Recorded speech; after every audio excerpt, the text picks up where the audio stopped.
All right, so I'd really like to welcome everyone this evening. We have Doreen Balabanoff, who's going to speak about some of her recent research over the last few years. And I would just like to welcome you to our Kaleidoscope series. The CRSC's activities related to sharing color knowledge take place across Canada, understood as part of Turtle Island, the ancestral homelands of over 630 First Nation communities, representing more than 50 Indigenous nations and languages. We work to respect, affirm, and support where necessary the inherent treaty rights of all Indigenous peoples across these lands and waters. Our commitment to honoring the knowledge, ways of knowing, and wisdom of Turtle Island's Indigenous peoples aims to contribute to the decolonizing work required today for moving towards a just society. So once again, welcome everybody. I'm Robin Kingsborough. I'm the president of the CRSC, and we are a nonprofit organization for color research focused on fostering a cross-disciplinary sharing of color knowledge. We seek to develop and support a national cross-disciplinary network of artists and designers, scholars and practitioners with an interest in engagement of color, and to encourage discourse between the arts, sciences, and industry related to color research and knowledge. We are the Canadian member of the AIC, International Color Association. I would like to call upon our Secretary of the CRSC, Judith Tinkle, who is going to introduce our speaker, Doreen, this evening. Over to you, Judith. Thank you. And I'm very happy to be able to introduce Doreen because I've known her for a very long time and have worked with her at the Art College, and I've been fascinated by the kinds of work that she's been doing. And even though I'm way too old to experience her work about the birth spaces, I wish that it had been around when I was doing that, because I think it's going to be fascinating to experience what she has to tell us about this thing. And it's not something that you hear very much about. So I think light and color is going to be a very interesting talk. And I'd just like to introduce Doreen and look forward to hearing what she has to say. Doreen, ready for you. Okay, thank you. Can you hear me, everyone? Yes. Yes, good. All right. Well, I'll move straight ahead and not tell you too much about myself, but tell you that I'm part of a movement of across the globe of people interested in the birth environment. And you'll come to understand, I hope, a little bit about why this topic and why this research project is ongoing and why I'm engaged with it. So this is to say that we have a Social Sciences and Humanities Research Council partnership grant. The 4 people you see there in the first line are the partners from 4 universities around the world, and we have an interesting collection of research consultants who are working with us, and those are a few listed, but others have been with us from time to time. It all began with this completion of my PhD to do with birth environment, and several other people who were also interested in this topic. And we began an organization. It's really not an organization. It's a loose network of people who are slowly beginning to be aware of each other as people interested in this topic, specifically about the design of birth spaces and places, not just individual birthing rooms, but the whole, what it could be, if it could be much more than it is. So not specifically in this order necessarily, but these are the things I'll talk about: why it matters, who I am, what I think, how my approach is influenced by various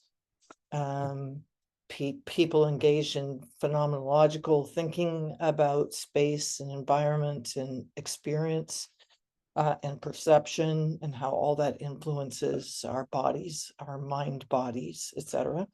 Some images and explication of my doctoral project about light and embodied experience in the birth environment, and this transformational change research project, some work from it, some ideas about it. The work we're doing has to do with positive exemplar case studies. So we're visiting places. I can't show you very much of that yet. It's still a work in progress, but I can give you an idea of what we're doing. And then I'd love to, offer a few conclusions and also have your thoughts and discussion on the topic. So first, let me point you to my website, newly put together, which actually showcases both my artwork and my research. When you start to delve into the artwork, you'd quickly find that color and light are really very much what I have been involved with and care about, and it's very spatial and contextual, and really has a lot to do with how light engages with architecture. 1 second, I'm just going to shut the door. And also on the website, you'll find a lot of, you'll find some connection to my research, which has been growing and developing over the years since in 2011, I embarked on a PhD. And that PhD is available. Pieces of it have been published. And the most recent is this piece on color, light, and birth space design, which is an integrative literature review. And that's kind of where we're headed. We need to be headed with this conversation about color in birth environment.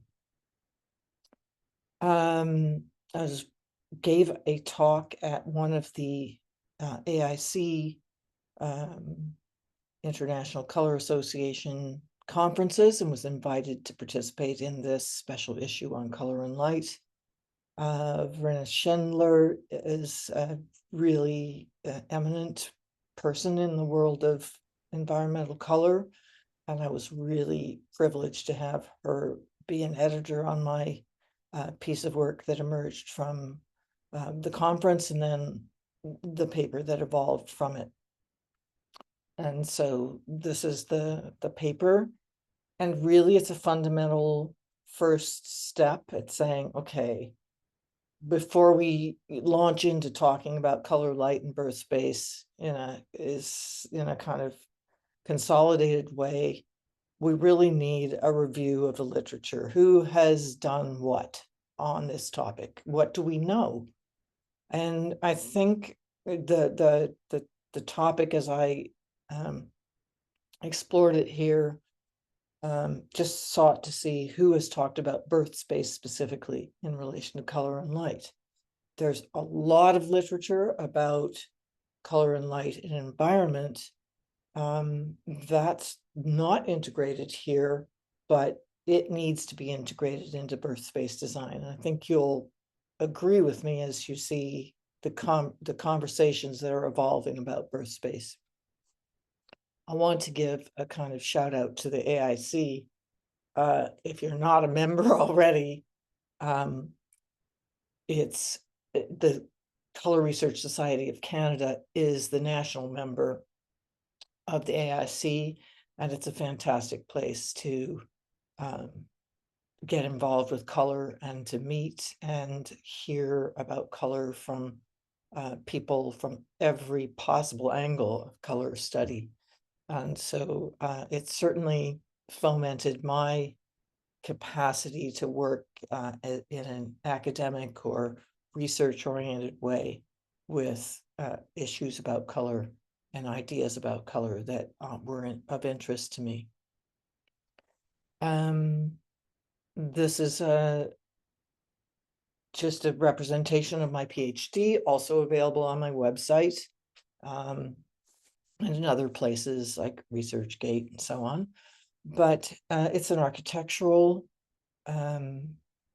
view perspective on the birth environment, which has been a topic that midwives have been taking up, as you'll see in the rest of the presentation.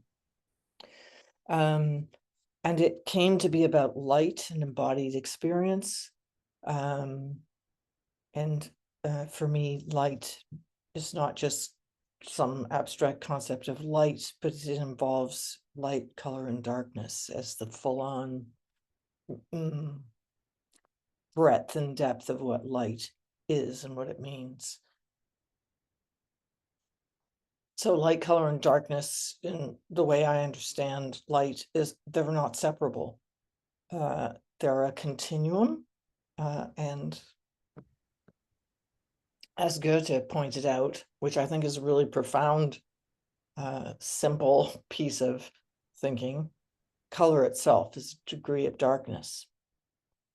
So if you look at the spectrum from light to dark, color is that range in between. And of course, this is our visible spectrum, and we know that energy, electromagnetic energy, has a huge range beyond the visible light that we can see.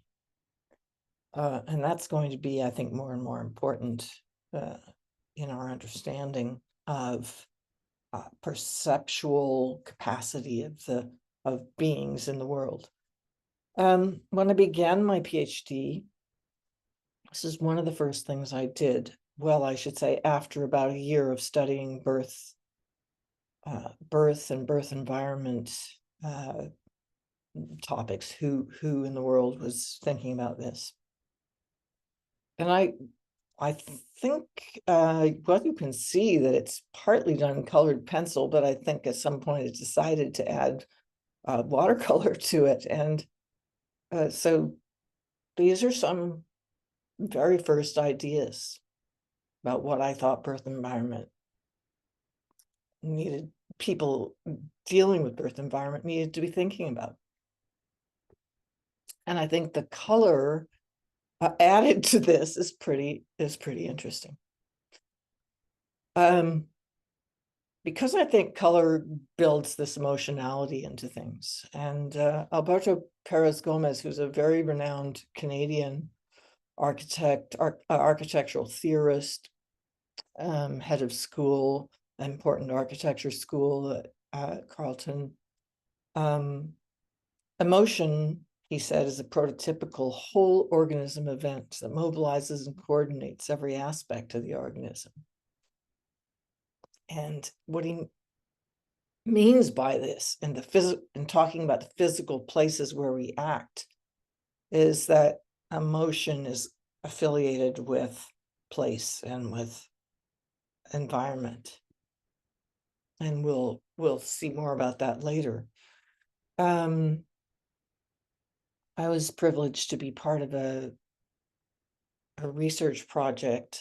It was a cooperative inquiry, which is a form of action research, with a very well-known midwife in New Zealand named Susan Crowther, and her colleague Jenny Hall, and who have written a book and multiple articles about spirituality and childbirth.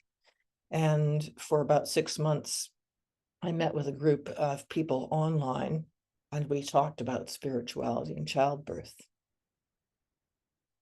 And this diagram that I made for the group and for a presentation we gave has all these words come from our transcripts of the conversations we had over time. And I think you can see somewhere in here, I don't know if you can see my cursor, but colors, textures, emotive depth, meaning and sense making, embodied relationships, self-awareness, and so on and so on. So I think color and light in birth space is really implicated in meaning, in a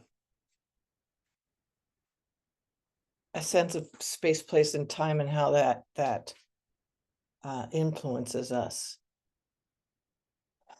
And so birth space is not really different than any other space we occupy, in the sense that it's very embedded in complex systems. But really, birth spaces are embedded in very complex systems.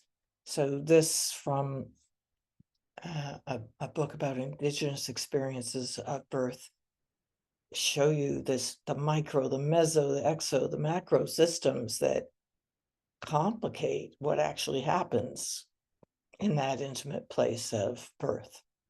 And it's significant, and it's very difficult. And so it's a remarkable exploration that is going on today about how we mediate birth and birth spaces and places.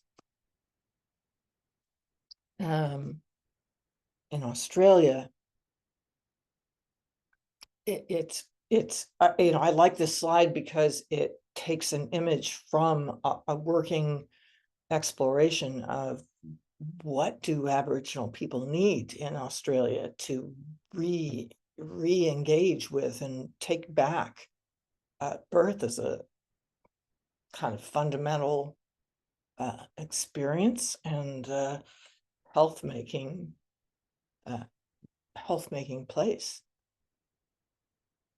In Toronto, we're very privileged to have the Toronto Birth Center, which I think, from what I know, is the only Indigenous urban birth center in the world, maybe. And the beautiful murals in it by Christy Belcourt really bring something special to the equation of how this place is designed, what it means, how one can occupy it and feel comfortable in it and feel acknowledged in it. Another thing I'd really like to point to is not thing but person is Saraswati Vedam, who's the lead author on this piece of work. Larry, yesterday was quite subdued, but we think it was just tired yesterday. Hello? Are you tired? Uh-oh, somebody's talking. And her project at the Birthplace Lab at UBC is very interesting. So this is, again, a Canadian, very eminent person and research project or series of projects that I've had something to do with.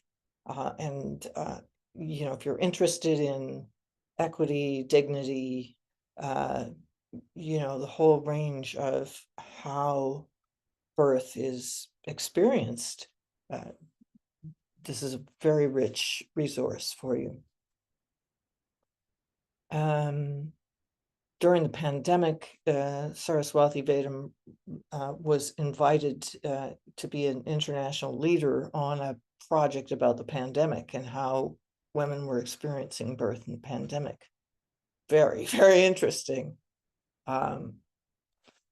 So nobody was going to a hospital except birthing women who were healthy. But hospitals were shutting down for people in, you know, less affiliated regions, places, you know, less wealthy regions. Speaking of those parts of the world and the imperatives of our time, we need to acknowledge that maternal mortality and infant mortality are huge issues in the world still.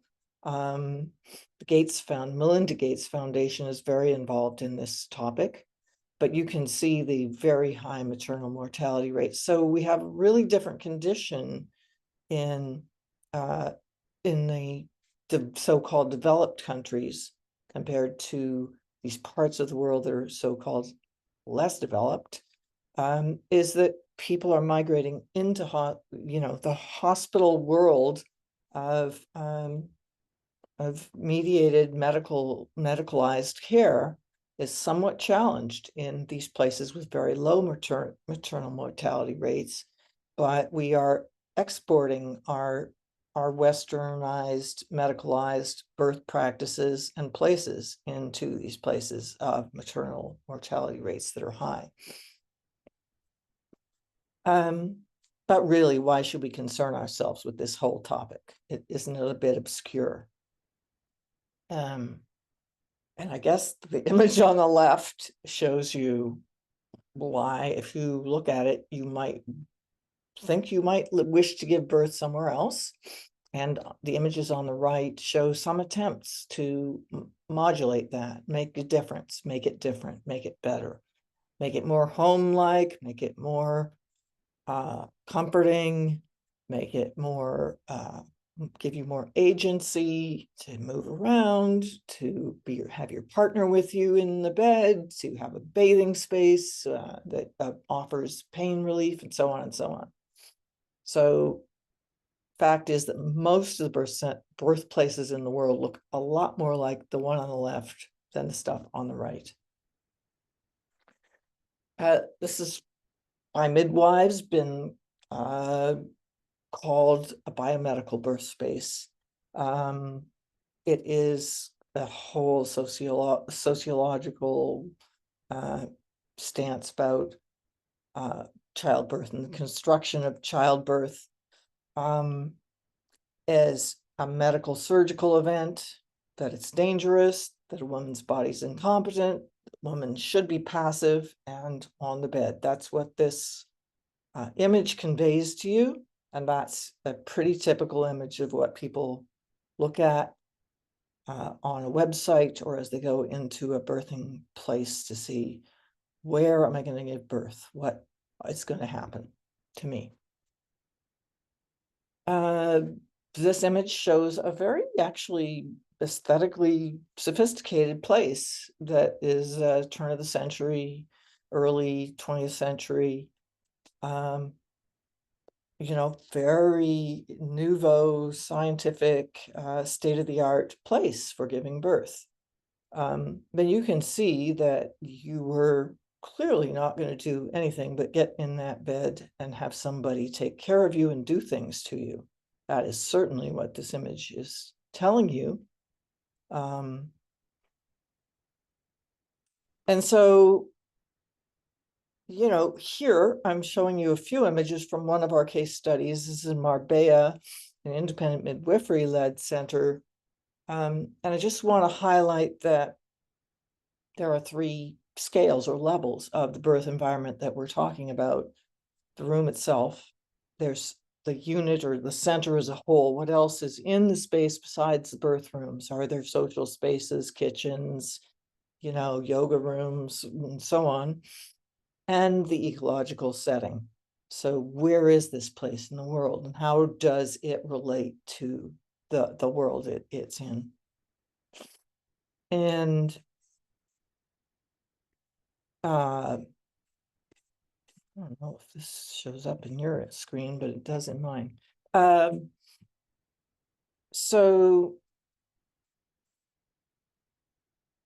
these are images from my PhD work, which I'm not going to talk about yet, but I'll show you a little more later. Susan Crowther, and Jenny Hall, who are the people I referenced in the spirituality cooperative inquiry, note that there are 3 existential qualities of spirituality at the start of life. Existential, so phenomenological, related to our experience of things. What are these qualities? Spatiality, temporality, embodied relationality. What do those things mean? I think these images, which were a conceptual model I made early on in my PhD work, which was a practice-based PhD, which meant I made things. I made things in the process of trying to uncover what it was that I might uncover about the topic, about what it might be if I could actualize some of those things I showed you in that first image of the colored watercolor sort of, imaginings. Spatiality means connectedness to the world. Like how do you exist in the world? Where are you? Temporality is that notion of time. You can see it in these two images, that the sun isn't shining directly in one, and it is pouring in through the turquoise glass in the other. And then embodied relationality is how we feel all of this, how it manifests in our bodies and in our connection to place and space and people and so on. And so, my work on the whole topic, it began with the notion of I needed to think about birth and death spaces. That's where I wanted to focus, but I realized that a lot more people in architecture were interested in birth and death spaces than birth spaces. And so here we have the philosophical world saying, yeah, everybody's been much more interested in death. Birth is sort of like slightly a yucky topic no one wants to get into. And I think that the start of life is a really interesting way to think about birth. We tend to think about it in all these other ways, but what is the infant's experience? This is a being coming into the world. And I think early on in my research, coming across Frederick Leboyer was really kind of significant, because he really talks about what is that infant's experience. Everyone thinks that the infant's experience is that terrible screaming and, being poked, and, people didn't think that babies experienced pain. Someone had to do a study to prove that they actually did. And Leboyer showed that babies could actually smile if you treated them right in the birthing room.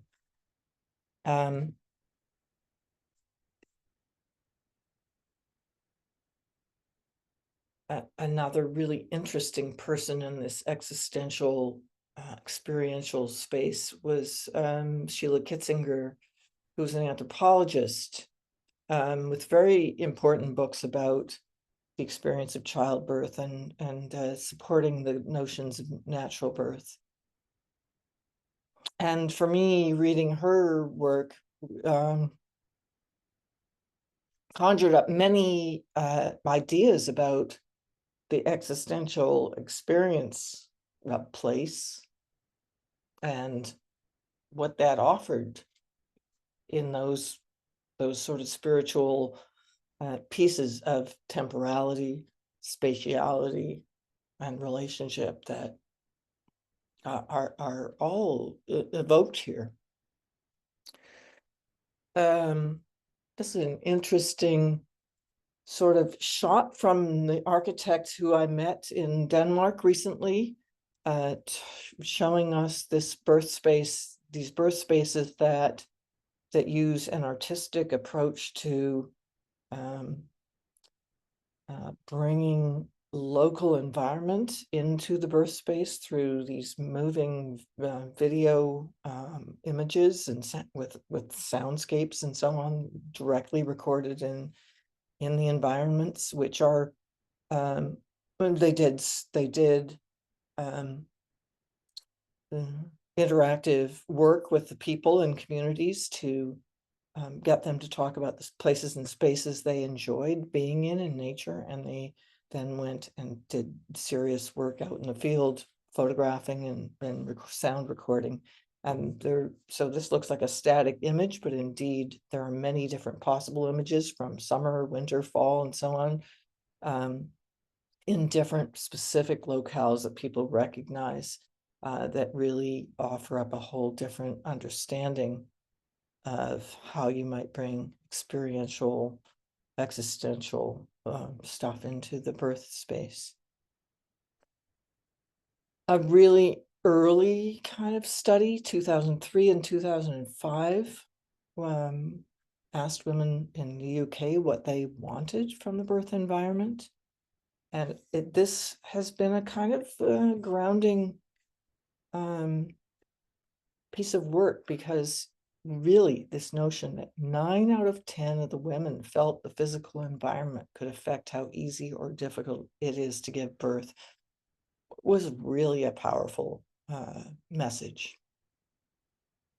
And then all the stuff about what things they could control, not control, had places to walk, didn't have places to walk, all of that influenced their sometimes this just, sorry, won't change slides for me. I don't know. Let's see. I'm going to walk you through a few foundational pieces now of this research about birth spaces. This one actually took me about a year to find because it was written for midwives only, and it didn't have the words birth space or birth environment in it. But basically, it involves the notions that undisturbed labor and birth are really valuable for us, and that disrupt and understanding the disruptive factors really important, and also that preserving birth cultures are important. The same people, Furrer and others, came up with this idea that we need to analyze birth spaces, because we need to know how they stack up against each other if we're going to make change. We need to be able to say this one is lacking in this and that. So this little piece of the scale over here just shows you the very first piece of it, but the fear cascade was a big idea from birth territory, which said midwives coming from midwifery knowledge and practice, midwives need to protect and preserve birth territory and keep this kind of place for the woman to dwell in birth rather than be manipulated by the medical situation. Fear cascade is really an important idea, because it is all about what happens to your hormones as you walk into the birth space, and all the lights and all the signage and all the things, all the smells, everything that indicates to you that this is going to be a difficult and dangerous thing. Your stress hormones go up. They are directly in opposition to the birth hormones, and the fear cascade goes all the way through to your C-section, but by this incremental increase of interventions. So we've moved from, here we are, I believe, in 2010, 2008, the Birth Territory book came out. 2010, they're publishing this book. 2014, we have an evidence-based guide to birth environment design by, again, group of midwives in Australia working on this topic intensively. And so you can see it's sort of moving along. 2018, I think this is, 2019, Nicoletta Setola, who you may recognize from as one of the partners of my research project. She's at University of Florence, and with this group of researchers, many of them are midwives. There's this whole thing has been fomented by midwives, and then increasingly in collaboration with people interested in architecture and design. And so moving closer and closer to trying to identify and talk about things in a less abstract way, and realizing that we need to get more and more specific about what we're talking about. And so Setola and company identified and discussed that there were 8, not just the room. We're not just talking about the room. We're talking about 8 key spatial elements or places or parts of the birth environment that we need to think about. And you will note that number 8, sensory elements, is where my whole thing might sit, color and light in birth environment. But honestly, the word elements is a little bit wrong for me, because I don't think of color and light as only as sensory elements. I think of them as a lighting fixture or a something, an object or a something. I think, or as things you add to the space. I think of the whole space as being part of the sensory, as being the sensory element itself. Interestingly, now we've moved on to 2020, and here are some Danish midwives, again, midwives, producing an article about, and notice all the different places, you may have noticed or not, all these different places where publications are happening. They're happening in midwifery journals, they're happening in anthropological journals, they're happening in all these different, just so it's very cross and transdisciplinary work that's going on.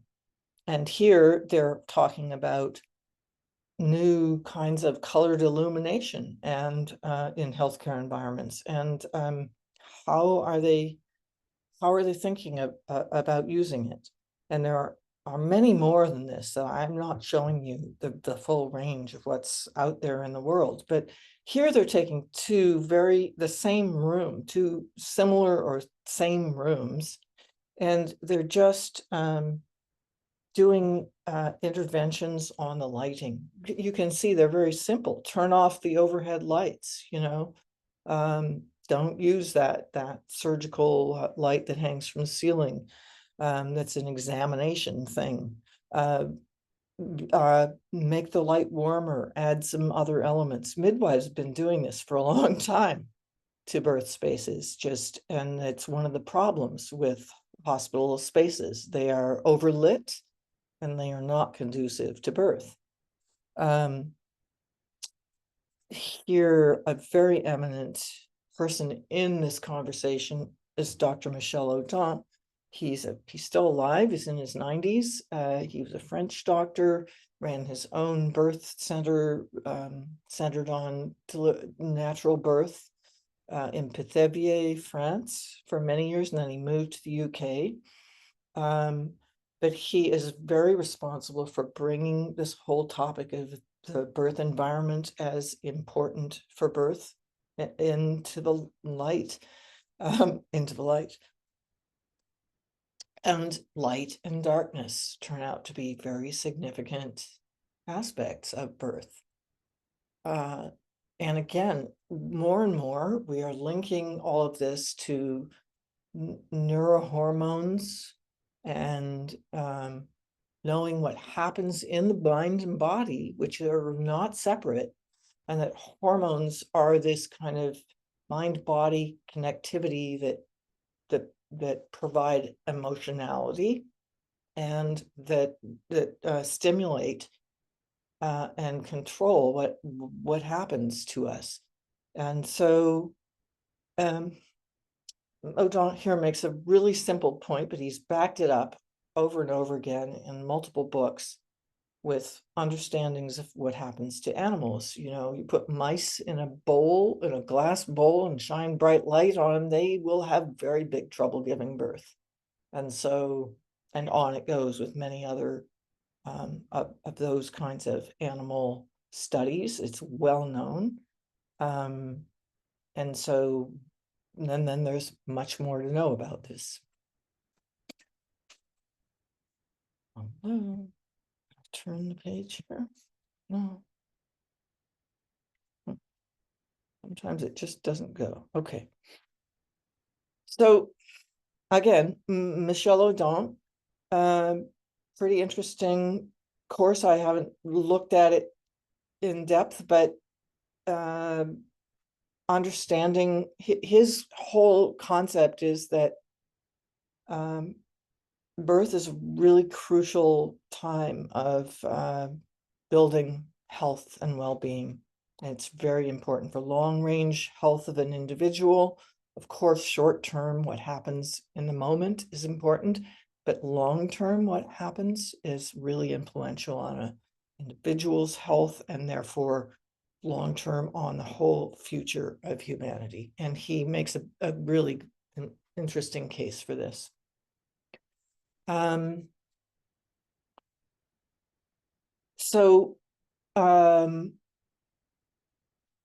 More and more studies have continued to explore this notion of how the hormones are interrelated with birth activity. And I can just say to you very plainly that if you were a pregnant woman walking into this space to give birth, this giant sign would not do your hormones any good. In fact, they would probably shut down all your birth hormones with this kind of stress and adrenaline hormones that counter the birth hormones.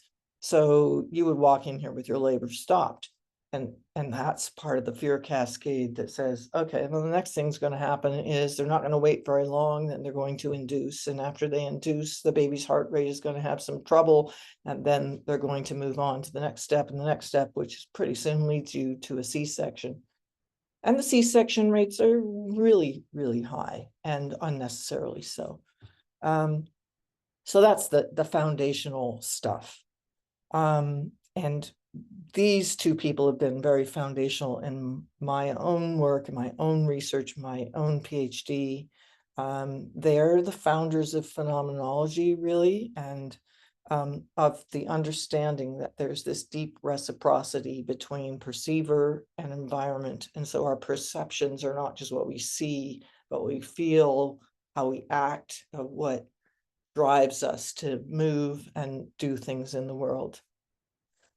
There's other really interesting side of it, which is that our existence as existentialists and phenomenologists say, it's always mooted. We live in a world in which we respond bodily, mind and body, to the environment.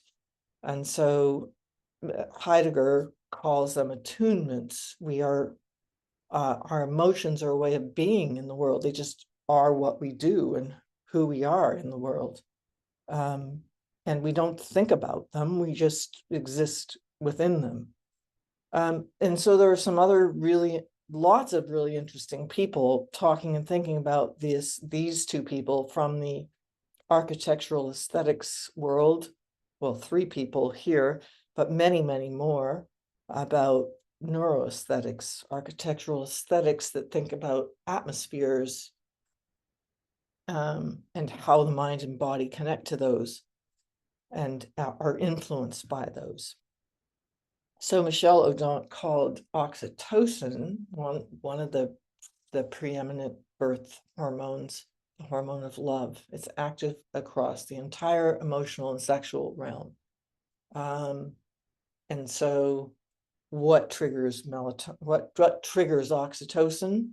Lots of things like warm light, sharing a meal, touching, textures, soft textures, sensuality, everything that you could think of that might be about sexual arousal, orgasm, having a good time, essentially.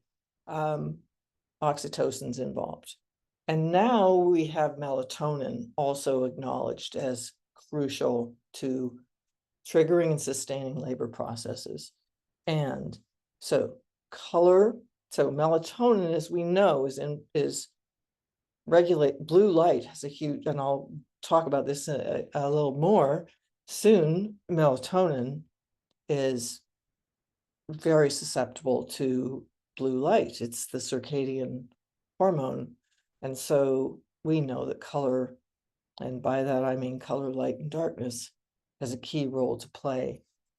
And just quickly to this is a shot these are 3 shots from my house, where the piece on the left of the blue ladder window is my work, blue and green is my work, and the white piece on the right is my partner's work.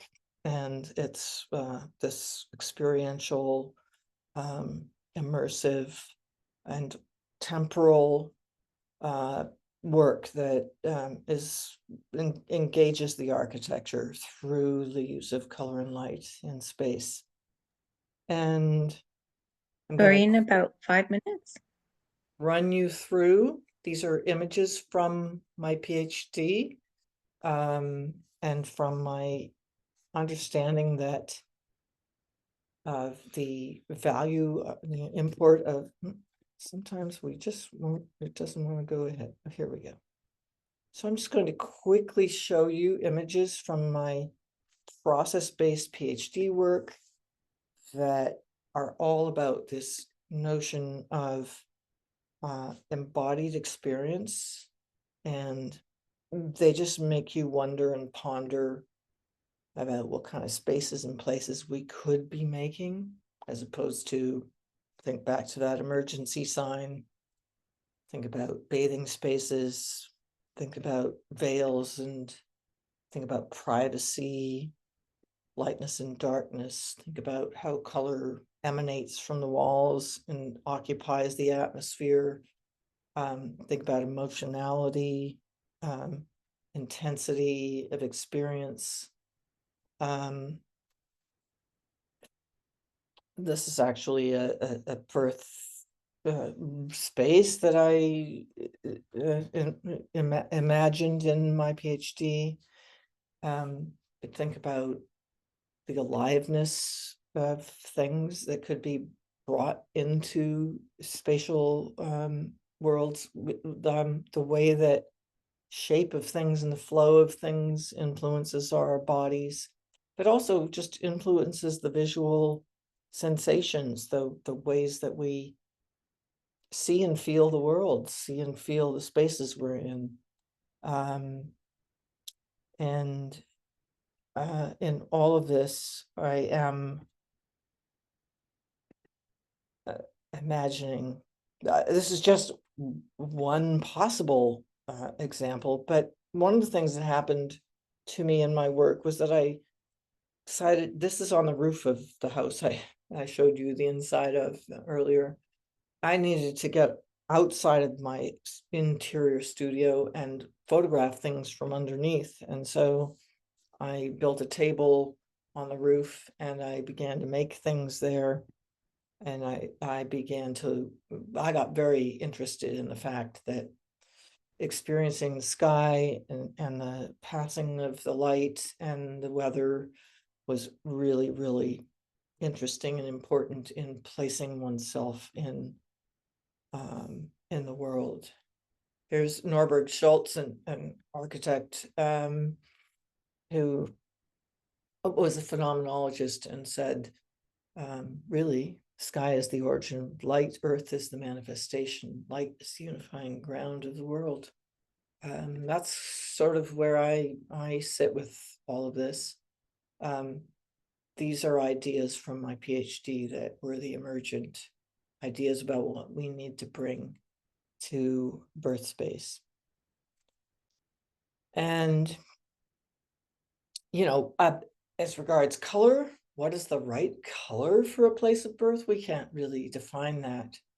But Bianca Lepori, who was one of the first architects to say, let's talk about this, said, you know, maybe we should start by eliminating colors that evoke medicalization, surgery, you know, all that kind of stuff.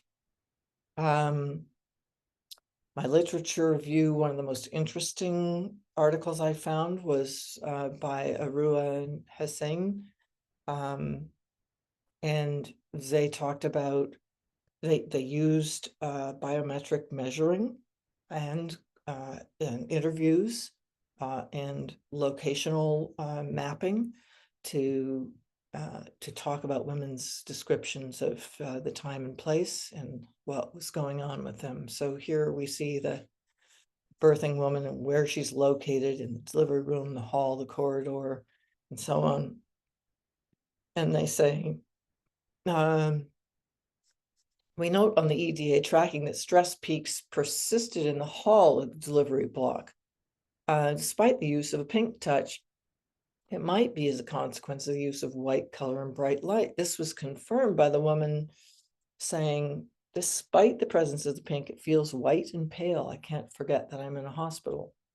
Or for me, the corridor was more pleasant because there was this faience colored blue tiling that made her feel at home. White color makes me feel cold, and its neutral aspect is not cheerful, it's unpleasant. And that's related to these high stress places. Further comments: yellow is a brilliant and happier color of the sun, joy, makes the room shine. Somebody said the spaces are good enough apart from the delivery room, but it's gray and austere. It depressed my husband too. Depressed, that's a good word. Lowering of light was noted as an impacting feelings of privacy. And control over the lighting was important. Researchers stated brighter light could encourage activity, lower light could create a greater sense of privacy. And then they noted in the maternity room, we detected a peak of stress. And at this moment, the birthing woman asked to turn off the light and open the window. And so being able to adjust the lighting provided an opportunity to change the mood. So key points from the lit review that I did with through the AIC journal is that color needs to help with amelioration of fear and stress. We need to consider the hormones that impact sensuality and comfort, but also blue light. I still haven't talked about that. I'll try to quickly get to that. Ambient spatiality and mood, we can influence. Felt aesthetics, that's that embodied, just kind of precognitive hormonal sensation of the space and what it offers us. And some connection to the spirituality of birth. And so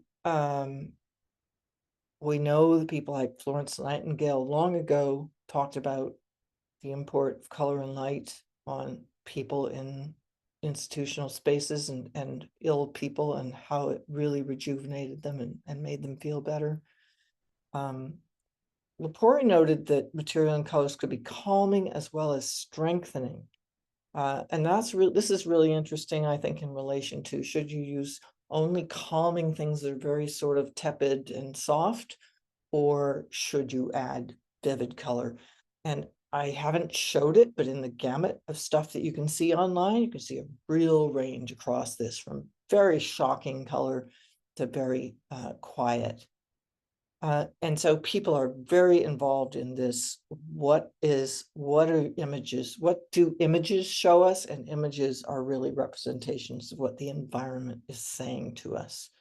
And so I think the literature shows we do know that the aesthetic resonance is important, but it's very undervalued in the medicalized approach to birth, which doesn't think you need any of this. And so we know that light and lighting have a lot to do with it. And we know that warmth and softness have something to do with it, rather than coldness and starkness. And now we need to get on with stuff that research that helps us offer insight, but it can't be too prescriptive and it can't be too vague. And so certainly we need to think about how this all contributes to creation of salutogenic or health creating environments.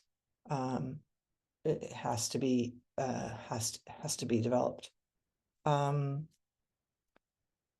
The most important finding from my lit review is that high intensity light could suppress birth processes, but blue light has a much greater impact.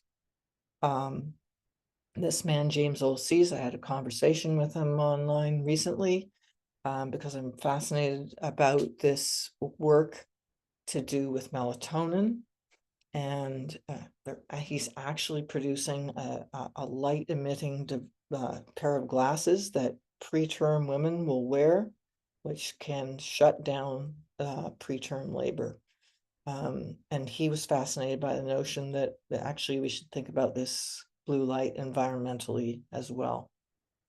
So I looked this up to say, how, so the peak is 479 nanometers, and that's it over here. This sort of turquoise blue, which interestingly I was using a fair bit in my own intuitive explorations, but I would say typically always balanced with it's something like it's complementary. So more study needs to be done about what levels these things influence us environmentally, but certainly people using colored lights, as they have begun to do in spaces at night, and trying to use calming colors, which blues and greens turn out to be the ones they like to use. But really the firelight, candlelight idea is probably a much better way forward, because this blue light is, you know, the most affecting part of it is in this turquoise area, because it has higher kind of levels of sort of visual strength to it. This healthcare setting study says some very, I think, interesting things, that we don't have strong evidence yet about color use in healthcare settings, that we have to study color, lighting, and surface materials together, and we need to include persons and environment simultaneously in the studies. And so I think that's really, really important. And just, I know I'm running out of time, but I'm going to just briefly show you through this case study development we're working on, trying to set up a web resource for architects and designers.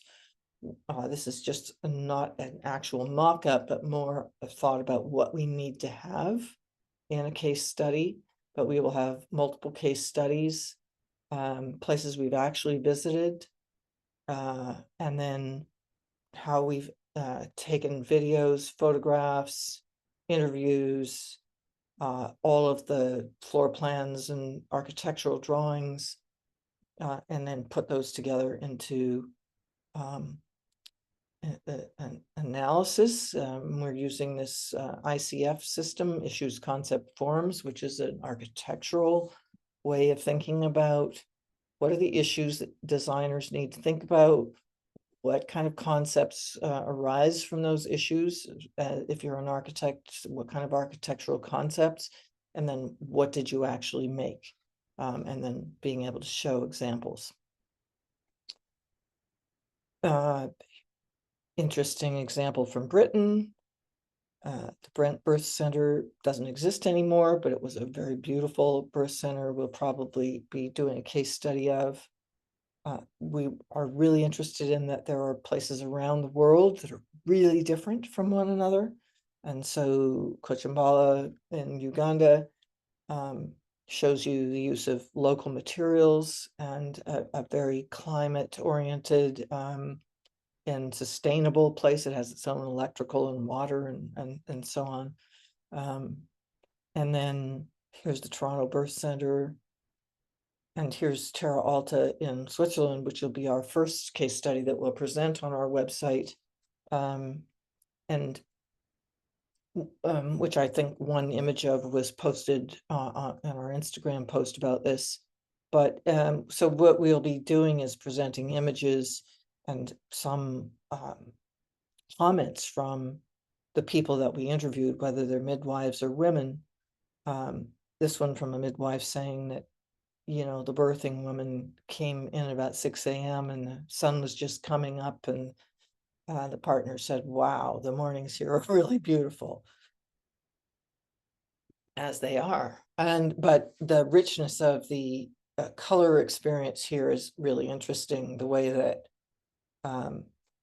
the wood, the sort of look at the difference between the image on the top left and over on the right, where the walls sort of shift from a golden beige to a soft pinky gray. The colors are constantly, it's almost as though there isn't any color there, but it's just this iridescent thing, kind of like the tub tiles, which are very iridescent and kind of earthy, but also a bit sparkly. And so everything here is very visceral and warm materiality, and the lighting has been designed in a way that the lighting designer did these very simple lighting devices made of copper tubes and glass, and they're all different in all different parts of they're just variations on the theme. But as the midwife said, in the night when people come in, I always think this lobby area is really beautiful. The light is warmer at night. The whole environment is calm. It's very nice, warm light. And only the smaller lights are on. You can see the relationship with the environment outside, which is quite spectacular. And this making of communal space that has these moments of highlight, a little piece of red, that red symbolizing the kind of emotiveness of the birth space. The midwife here said, it's lovely here in the wintertime without the leaves. You can actually see the deer moving around in the forest. She said, oh, there's one right now, even as we were standing in the space like this. The sort of golden glow of the wood and the flooring and the all of it is very harmonic, shall we say. And there are two different rooms that are the moon room and the sun room. And notably, the midwife said, when I started here, I loved this room, the Sole room, very much. She wasn't very happy in the Luna room. Then she realized a lot of women loved the Luna room, which is kind of the darker, smaller room. And so now she also loves it.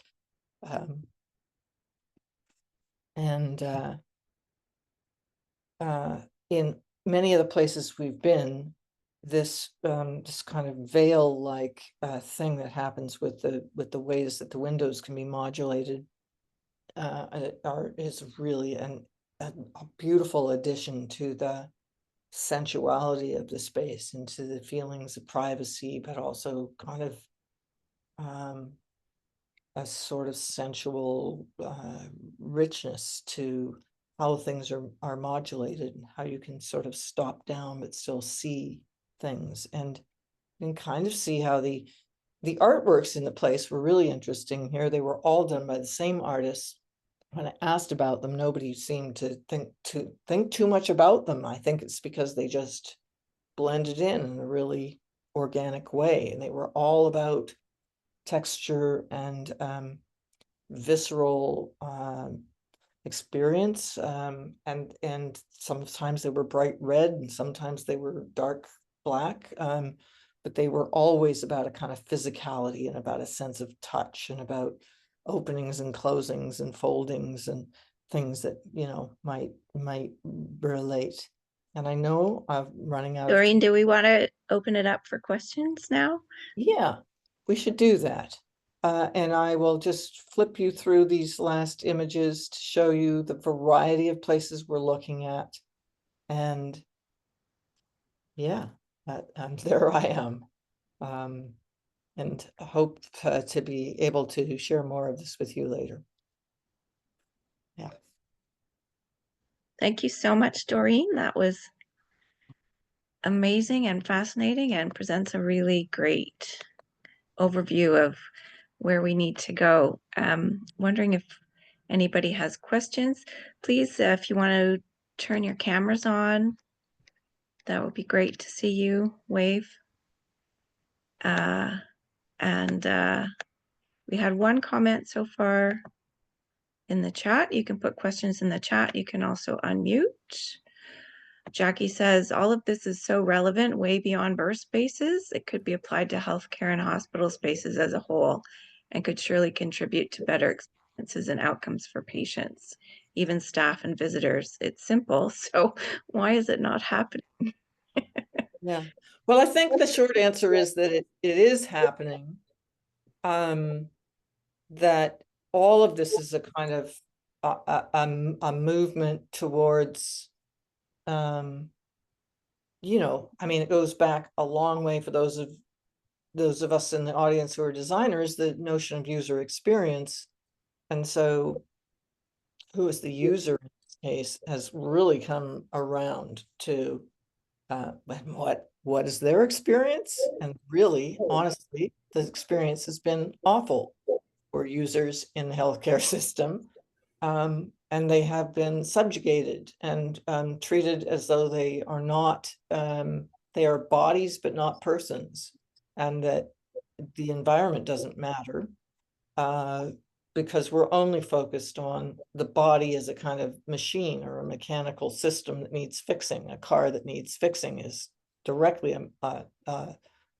not even just a metaphor that's been used about birthing women, but applies to everybody. You know, we're just mechanical we just need our mechanical parts fixed, you know. So that should just happen in a laboratory or in a garage, right?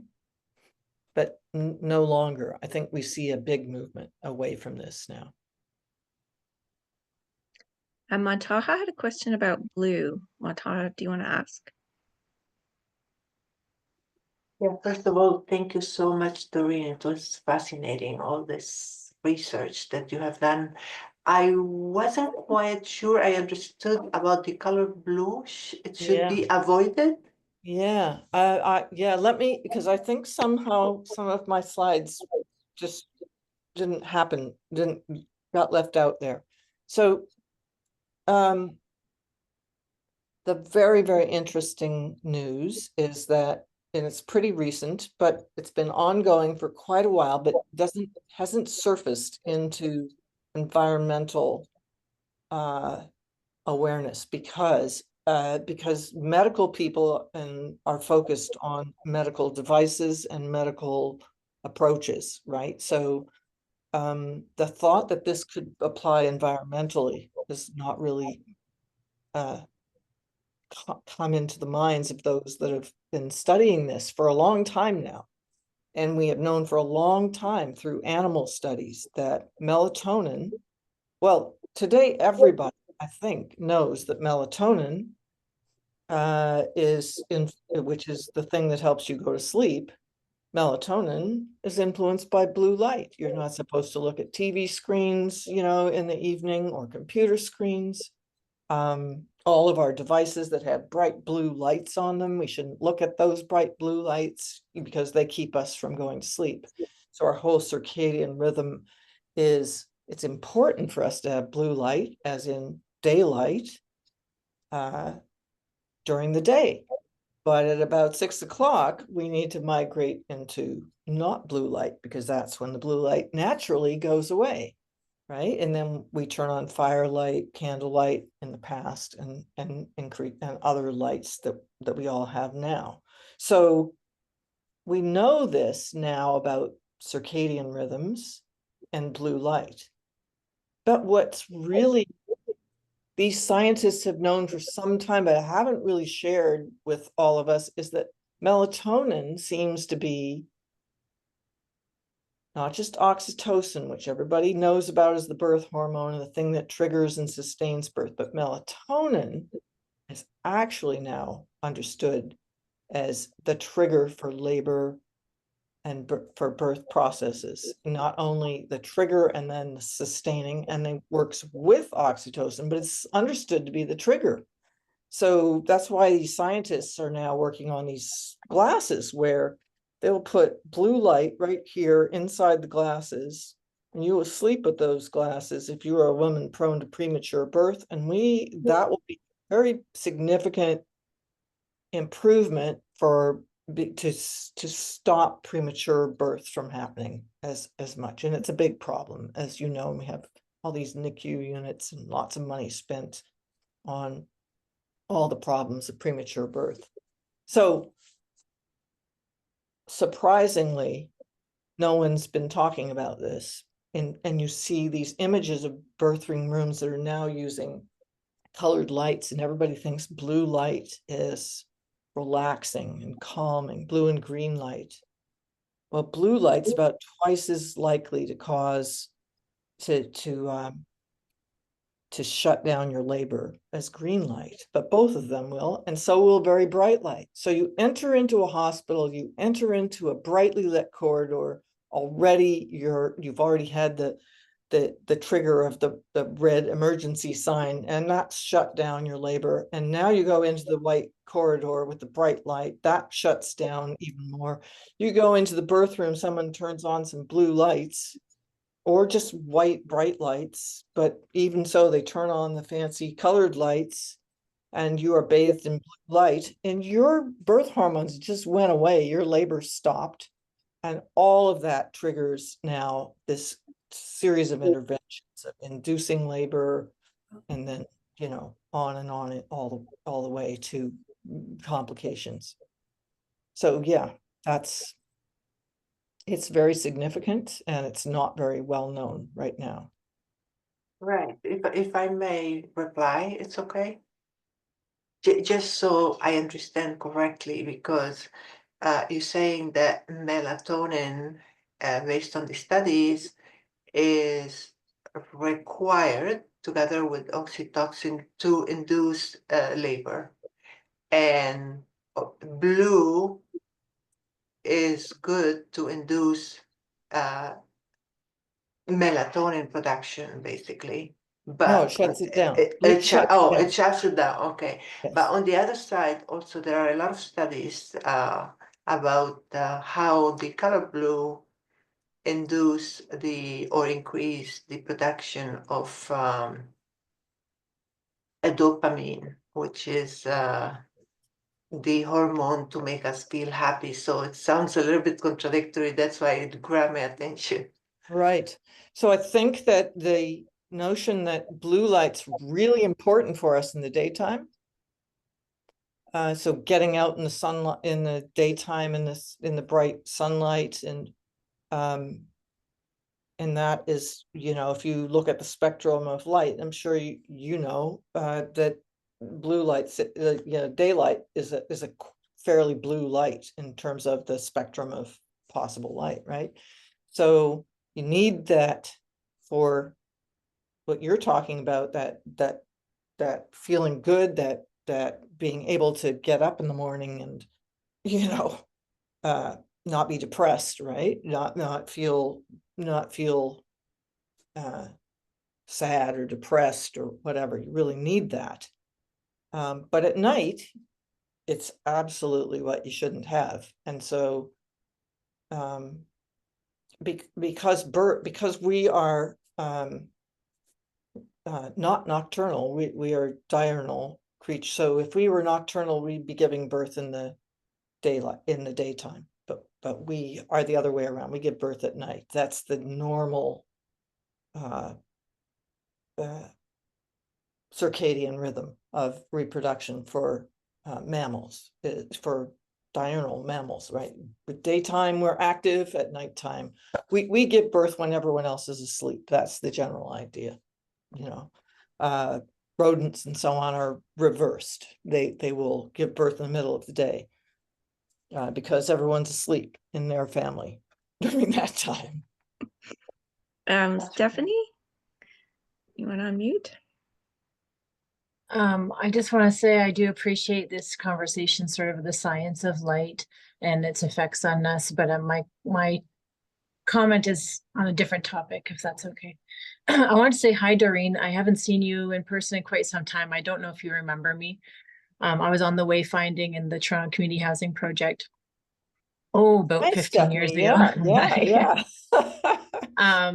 What I liked about your presentation was the first bit when you mentioned what the space is communicating. And there was the biomedical room. Of course, I think back on my own birthing experience, and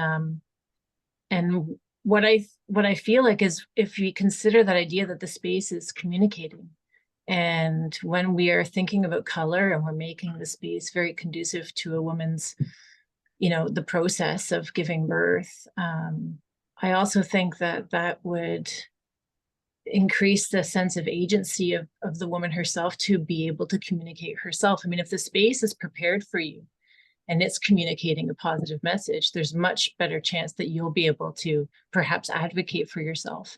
You'll feel more comfortable to communicate. So would support like the humans communicating better in the situation. Yeah, which is absolutely important. And I think that to me, one of the interesting things about the kind of phenomenological understanding of the world that Merleau-Ponty, talked about, was that, the environment is, you are not separate from the environment, and the environment includes you and whatever and whoever else is in it. So other people in the environment are part of the environment. They're not like, oh yeah, there's people and then there's environment. No, it's absolutely kind of a holistic situation. So I think it's also really important that the other people who work in that space, who come in and have to support, who support people in that space, also get those same messages from the space. The space is,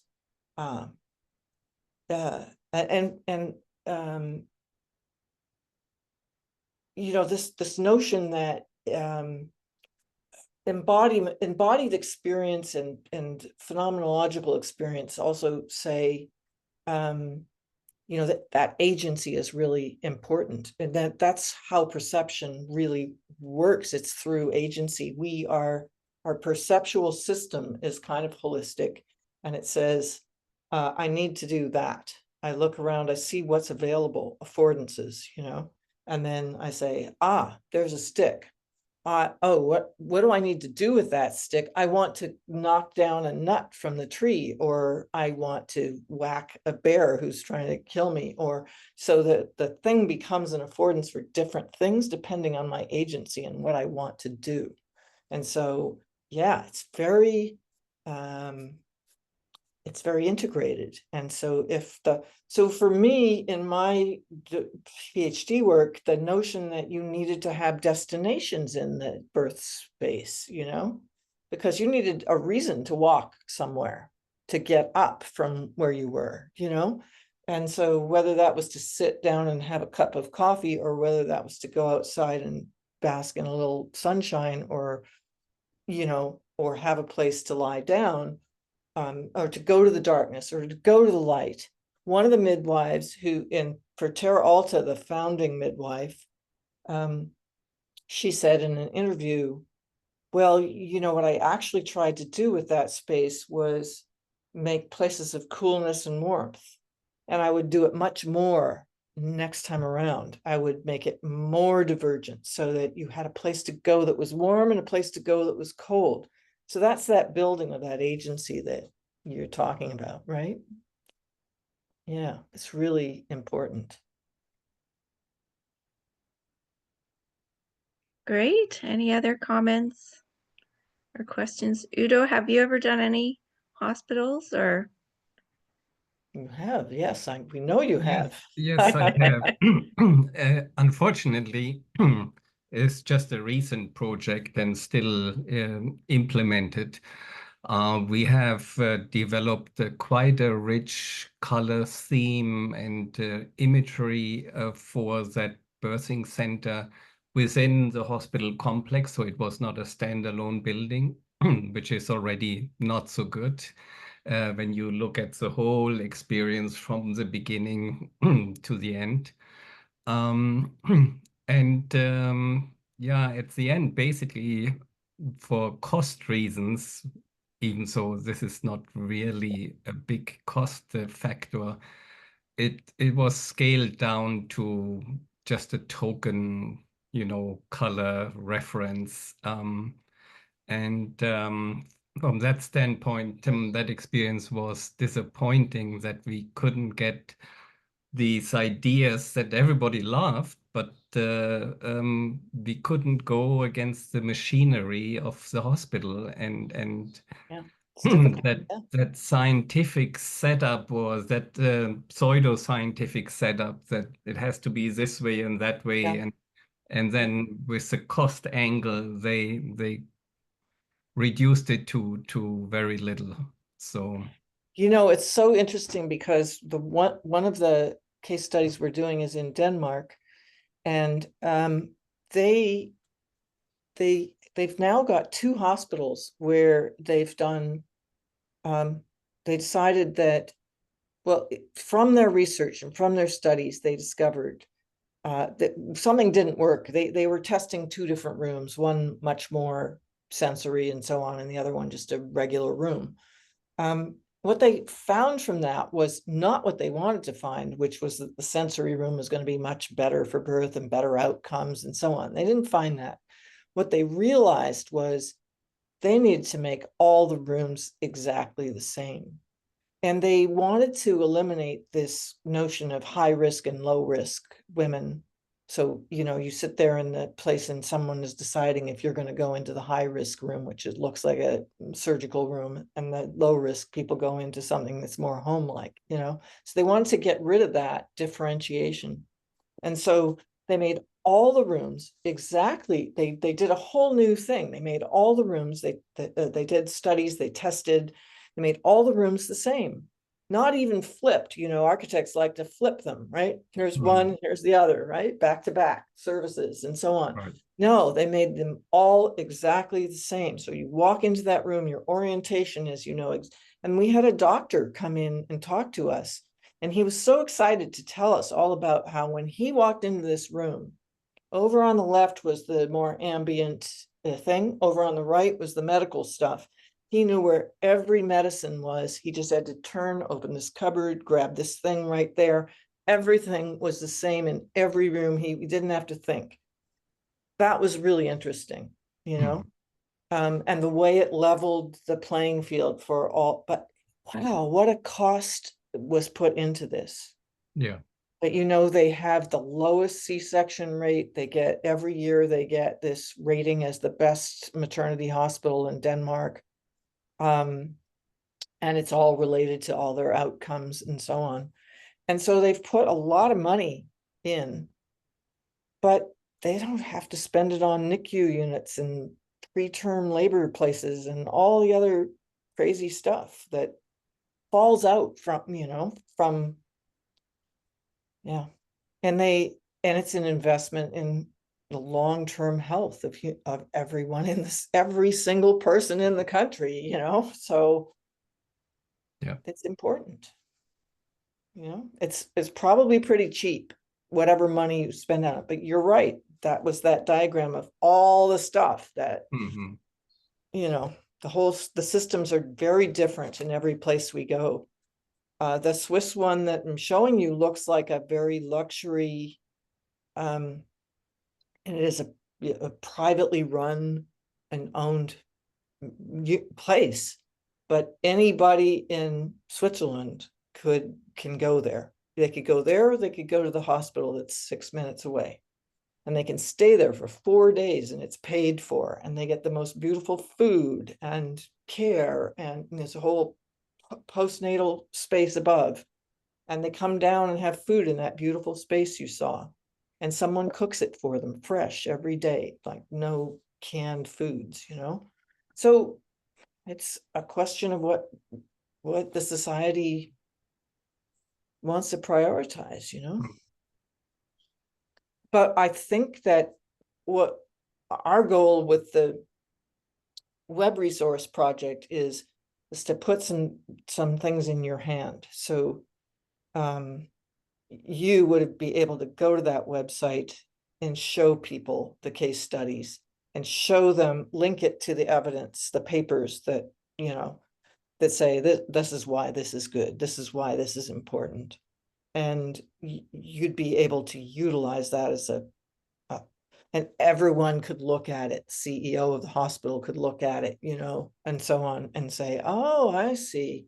So that's our goal. That's what we feel like is really important, is to put that tool in everybody's hands. Yeah, Because very good. it's so hard to do that research, to find all this stuff, And Navdeep, you put your hand up, and Doreen, do you want to put is the website up now? No, it's not. Okay. It's not. We're working on it now. In the chat about that. Yeah. Okay. Yeah. Navdeep, go ahead. I think Doreen. you're muted. I see a Oh. see a question about what will the website be called. That's from Not Colette. yet finally decided. Looking for the best way to do that. Yeah, a name that brings people to it and makes people want to go there, and makes architects and designers want to go there, because we really feel like if they actually had the resources, the analytical stuff and the backup of evidence, that it would be really powerful. So yeah. Navdeep, not sure if we can. Am I audible now? Yeah. Oh, hi. Doreen, beautiful research work. I'm a big fan of your work, and I've been observing, but this is the first time I'm attending your talk.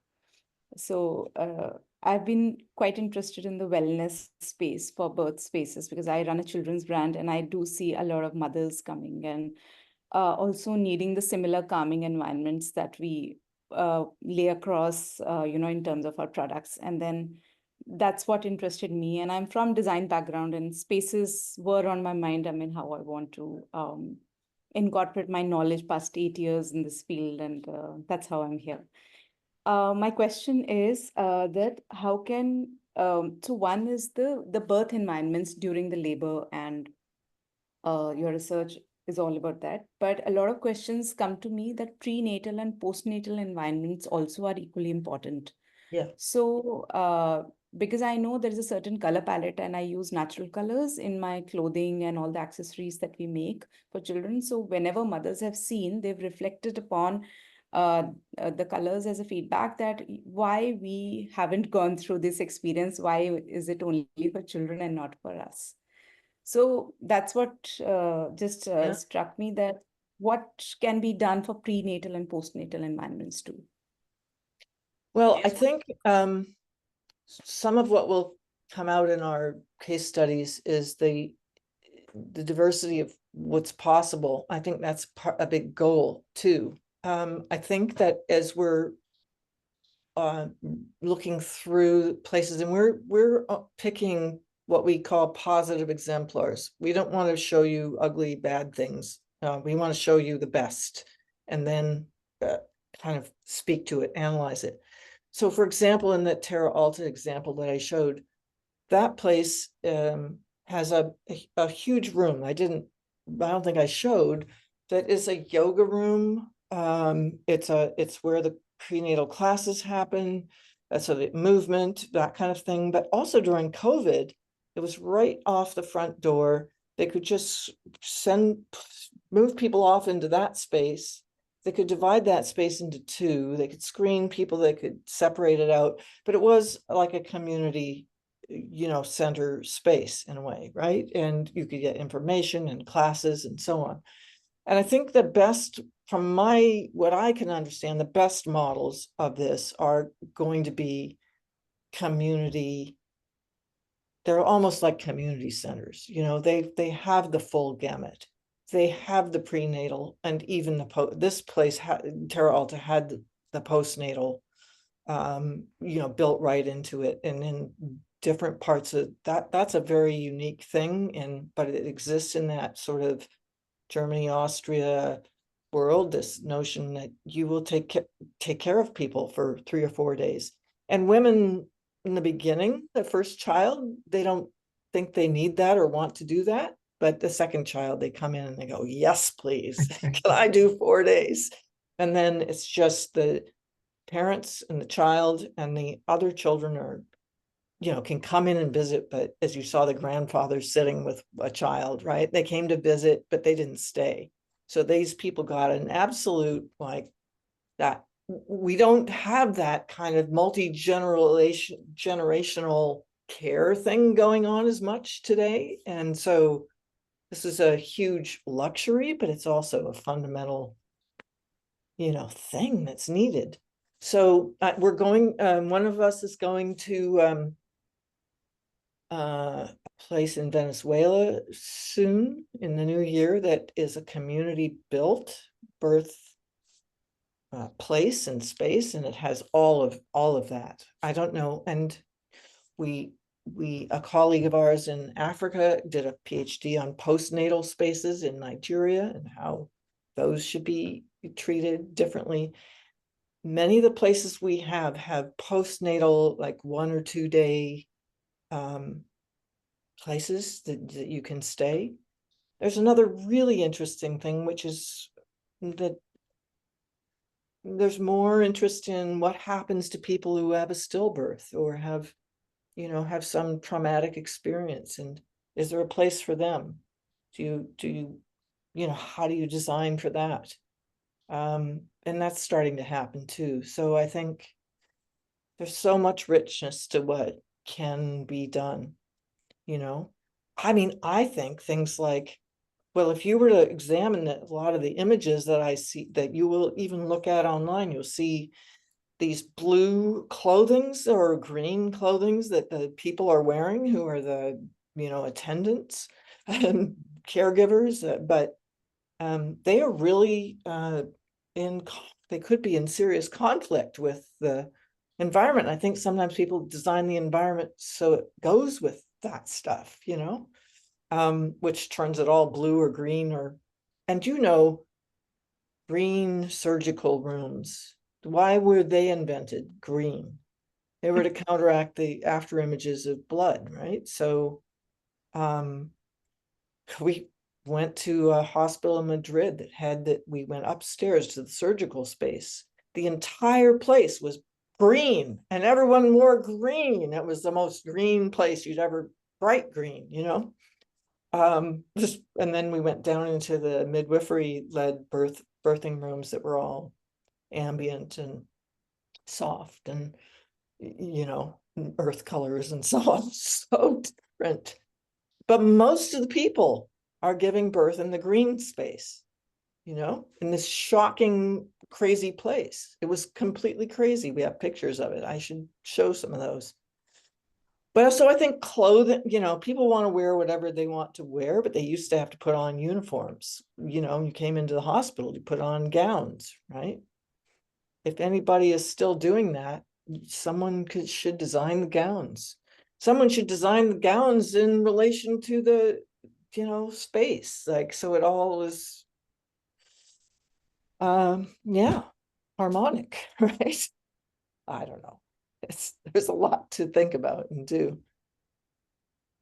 Thank you so much, Doreen. This has been so fascinating. And just, all this awareness that I think we just need to keep sharing and keep pushing and hope that, eventually we can, change the world as artists, make it a better place. That's what we need. So thank you so much. A round of applause and lots of great comments in the chat. Thank you for sharing your work. Yeah. And thank you all for coming and sticking around, and just, stay tuned to our website for our next talks. We have a members night on December 11th. We're looking at Kai Cooper-Schmidt's book on the history of blue, which is fascinating. So even if you're not a member and you want to come by, that's fine too, and share your thoughts on the book. And just thank you again to Doreen, and we'll see you next time. Okay. Goodbye for now. Everyone. Bye. Thanks.